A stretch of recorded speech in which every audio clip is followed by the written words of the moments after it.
After a brief introduction and some small talk, you'll usually transition into the part of the interview where the interviewer asks you several questions to evaluate you as a candidate.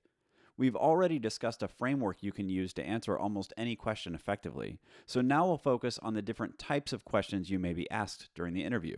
This way, you can work on using the framework from earlier to answer the types of questions where you're not quite comfortable yet. Let's start with resume questions. My general rule of thumb is that if it's on your resume, it's in play. So if you can't answer a question about something that's on your resume, you're probably better off removing it rather than leaving it there. And the reason is that if an interviewer asks a candidate a question about something on their resume, and the candidate says that they haven't used that in 10 years or so, or they're not comfortable with that technology anymore, then the interviewer will immediately wonder what else on their resume isn't current. And you don't want to give the interviewer any reason to doubt the authenticity of the things that are on your resume. So just make sure that anything that's on your resume is something that's current, something that you're willing to use to do your job now, and that you're ready to answer questions about it. The next type of question that we'll talk about is personal questions. And I don't have too much to say here other than you should answer personal questions honestly when you can, and be careful not to bring in too much outside drama to the interview because it can be distracting. And remember that your goal is to help tell a story about how the company will be better if you're on board. So everything that you say about your personal life should help tell that story and move that narrative forward. Some interviews will have technical questions depending on what field you're in, and in fact, some interviews are purely what's called a technical interview. I'm not going to talk about technical interviews too much in this course because they're such a unique type of interview, but I will link to some resources that you can use to study up for different types of technical interviews in the notes for this lesson. In general, if you have a technical interview coming up, I encourage you to find resources that will help you prepare for that specific type of technical interview, and there are some books and other courses that you can take that will actually give you specific types of questions that you can review and work through using frameworks similar to the one that we've used for our interviews here. So look in the notes and check out those resources for technical interviews if you have one of those coming up. You'll often have some things listed on your resume that are specific tools and technology that you've used. And I only mention these because they're usually kind of a forgotten section on your resume that you may not have updated in a long time. So just like with resume questions, I encourage you to review the tools and technology that you have in your resume and make sure that they're all current tools and technology that you still know how to use and that you would be comfortable using if asked to do it for a job. If you find some things on your resume that aren't current or you wouldn't be comfortable using for your job, it's probably better just to take them off.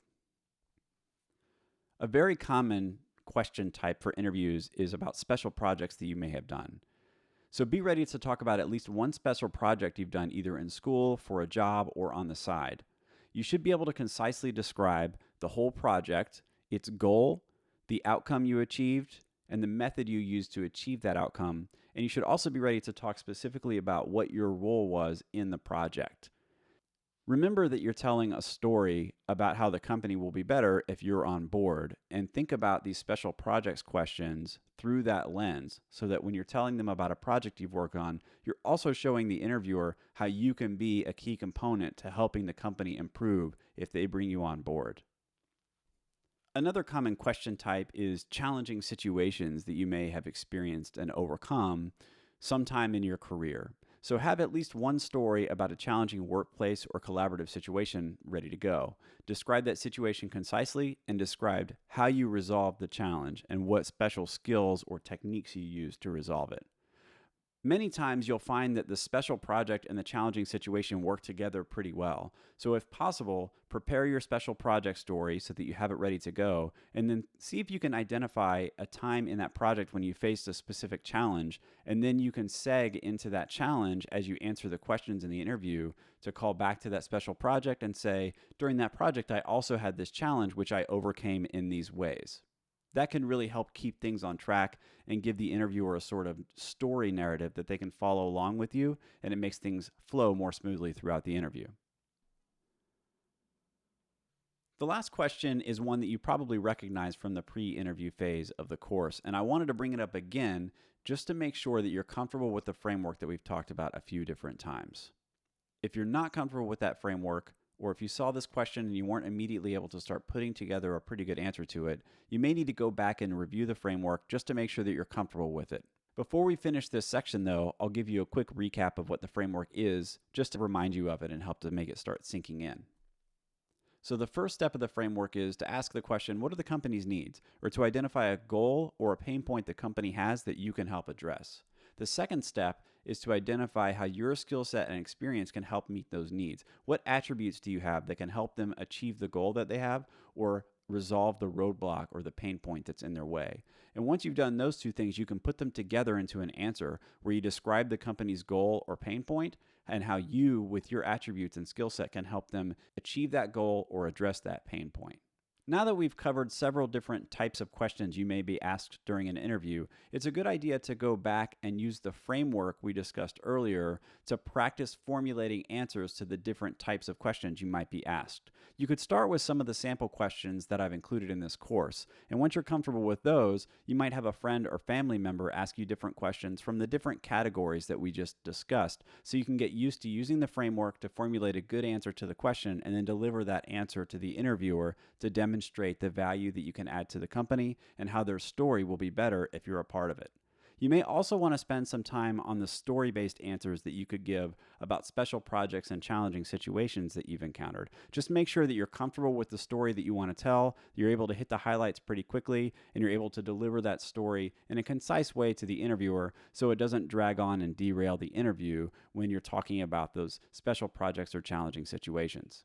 Before we finish this section on common types of questions that you may be asked in an interview, there's one more important topic that I want to talk about really quickly, and that is that it's okay to say "I don't know" in an interview. Many people think that saying "I don't know" demonstrates weakness or that the interviewer will somehow look down on you if you don't know the answer to every question. But the reality is you're not going to know the answer to every question in an interview, and you're much better off saying "I don't know" when you don't know the answer than making something up, because the interviewer will know if you're making something up. They know the answer to the question. They want to know if you know.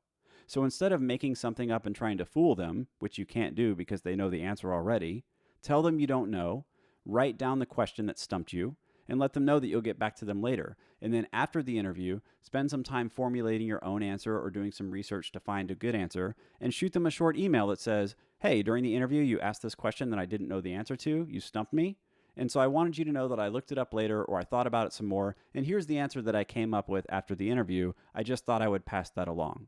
And so that gives you an opportunity to demonstrate to the interviewer that not only can you answer questions well when you do know the answer, but even if you don't know the answer, you'll take the time, you'll do the research, and you'll find a good answer to get them later. So next time you're asked a question that you don't know the answer to in an interview, try just telling the interviewer, "I don't know," and then go look up the answer and send it to them later on.